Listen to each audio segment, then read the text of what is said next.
pessoas que estão contrariadas com a administração, aquelas pessoas que estão querendo mudar a história de Miranorte, eu vim pedir esse voto. Vocês votando no Estado do Cabo, vocês estão votando em mim também. Vocês votando no Estado do Cabo, vocês estão votando na cidade de vocês. Então o primeiro voto é o 77-111, é para o Estado do Cabo. Aí eu venho pedir para que o Estado possa ter ajuda de trazer as coisas para Miranorte com mais rapidez.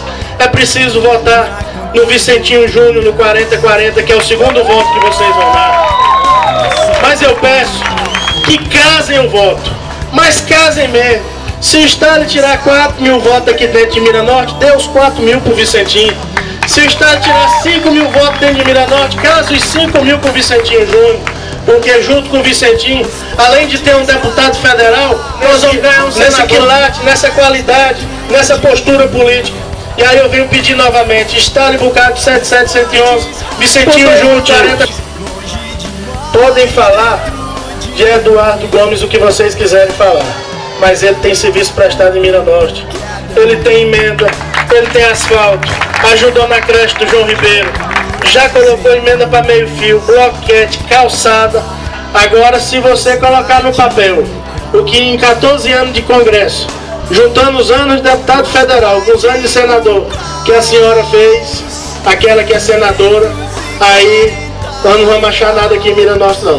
A não ser que esteja encoberto, ou então tá no mesmo caminhão de uma moto que ela vinha trazer, que até vinha com um sorriso na cara e a cara de pau maior do mundo de chegar em Miranorte e dizer que vai fazer.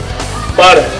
E aí diz que não manda as emendas porque o deputado de Estado não deixa. Veja só, Vicentinho Alves.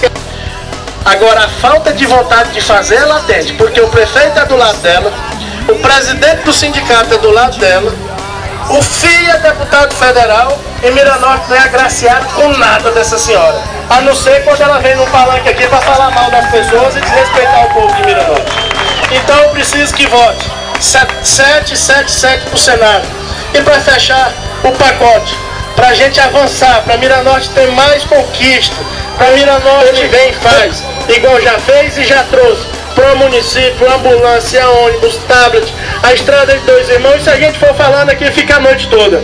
Então eu preciso de Sandoval Cardoso no governo para ajudar o deputado de Estado e o Vicentinho Alves a trazer as coisas que Miranorte merece e voltar o nome de Miranorte ao patamar que nunca deveria ter saído.